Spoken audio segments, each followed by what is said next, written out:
Hello, this is Don Zabolansky of Colonial Metalsmithing. Welcome to the Dutch Steamboat episode number 5. We're going to go over putting some of the components together that we've already cut out. So this should be an interesting episode.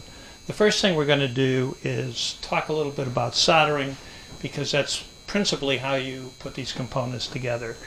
Basically, this is a solder iron. They come in different wattages. This happens to be 130 watts. The point on it's called a chisel point for obvious reasons. There's other points which are diamond points, and depending on what you're going to solder depends on the wattage that you want. I use a no corrode paste as a flux. Make sure the iron's tinned. What I'm going to be using for soldering and what I usually use is 50-50. It's 50% tin, 50% lead, and I'll tin this one on the outside and the inside. Okay, so now we're going to solder the collar onto the top section of the font. And what I normally do is I take a weight and I put it on. I put it on. First of all, I position it so it's in alignment with the center hole. Okay, the soldering iron's ready. I put a little solder on it. I am using the weight as well as hand pressure so that I can maintain a very tight joint when I solder the collar. This particular item, which is already a circle put together, this is Tinplate. And what I'm going to do is put a little solder on the outside and solder paste on the outside and solder paste on the inside. I'll do the outside first. You'll note that I have a clamp on it, and the clamp actually holds the piece together. I always use a clamping device when soldering two pieces of thin metal together. Failure to do this will result in the joint opening up because of the heat distortion on the metal. In most cases, I always try to solder the inside and outside. That's pretty decent. Now, that's how I would do tin plate, zinc, and turn tin. What I do on brass is, so that I get a nice clean joint, I'm obviously tinning it. Okay, so I put the piece together, but I'll use this to close that seam up a little bit. Now you can see that it's out of round, but I'm not really too concerned about that, because when I put the center piece or the circular piece in place, it's going to round it up.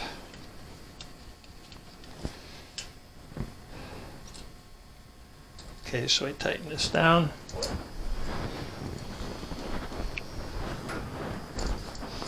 I take my torch.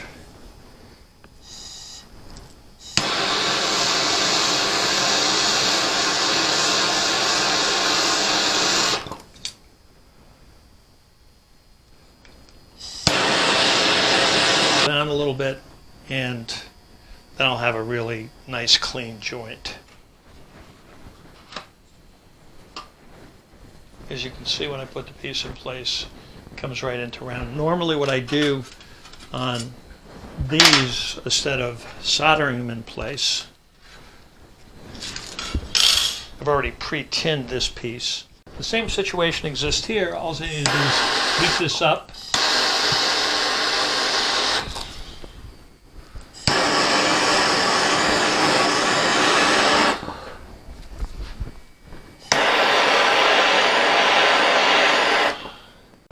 So I stick this guy on the inside,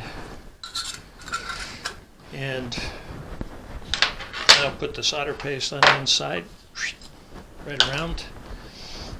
And what I use when I do this is little snippets of solder, and I drop them in there. And then I take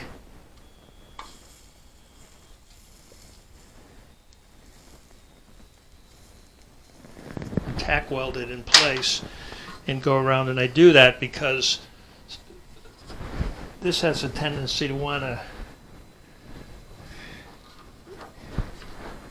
pull away from that edge that I put in there.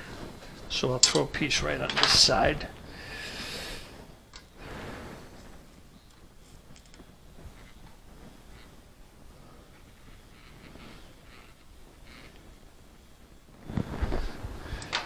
Check it. That turned out pretty good. This side here.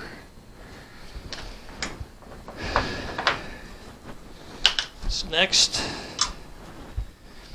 And sometimes the circles can be a little bit too large, and if they're a little too large, then I just file them down a little bit. Doesn't usually take much. And I mean, but like I said, I found that if I'm pretty accurate on measuring. Moving on, I've already taken the component we put together and soldered it to the inside of the can. Now, it's soldered to the inside, so it doesn't have to be a great job. If I had a higher heat torch, it would be a lot better. But the outside looks nice and clean. This looks nice and clean. So when I put the bottom section in,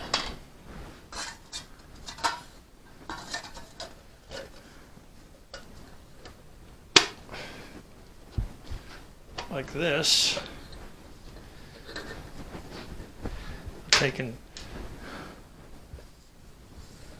put my note around, and I have to actually do this in little sections, because what will happen if I don't do it in little sections, the metal will walk and get disformed and open up the gap. So there's one. Throw another snippet over here, and my finger is going through the collar, actually holding it in place. And I tack the base in with 6 snippets of solder equally spaced around the circumference. This helps hold the bottom tightly in place. When I complete this, I completely solder out the base. I do this on zinc, turn tin, brass, copper, and tin plate. Let me show you how I would clamp this in place. And generally speaking, I'll use a C-clamp because they're actually a little more precise. Okay, again, I take my Bernzomatic torch.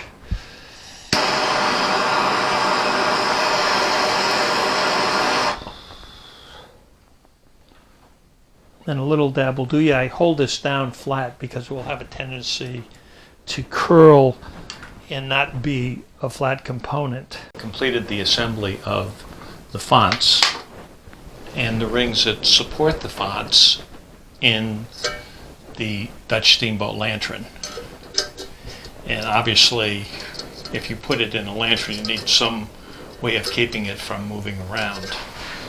Now, if you look at this solder joint, you can see that it goes all the way around. It's a pretty tight and complete joint.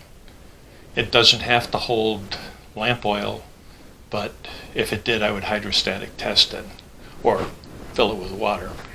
You can see on the top surface that there's a very clean joint. You see no solder at all because we soldered that from the inside.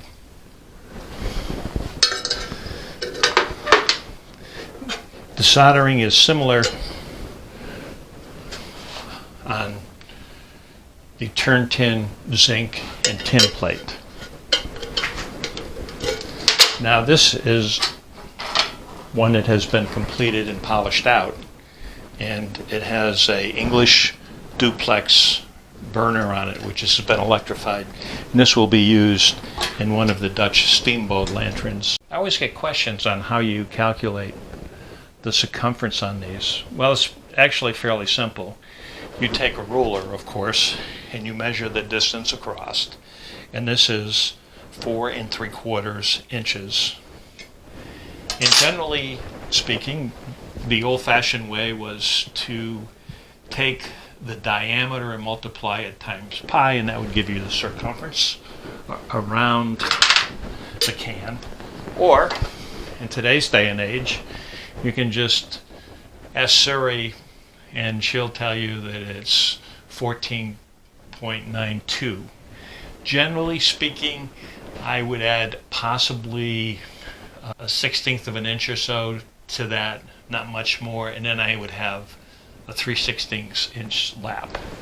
Now when you do the outer ring, what I do is I add 3/32 on each side and take the new diameter, which in this case ended up to be right around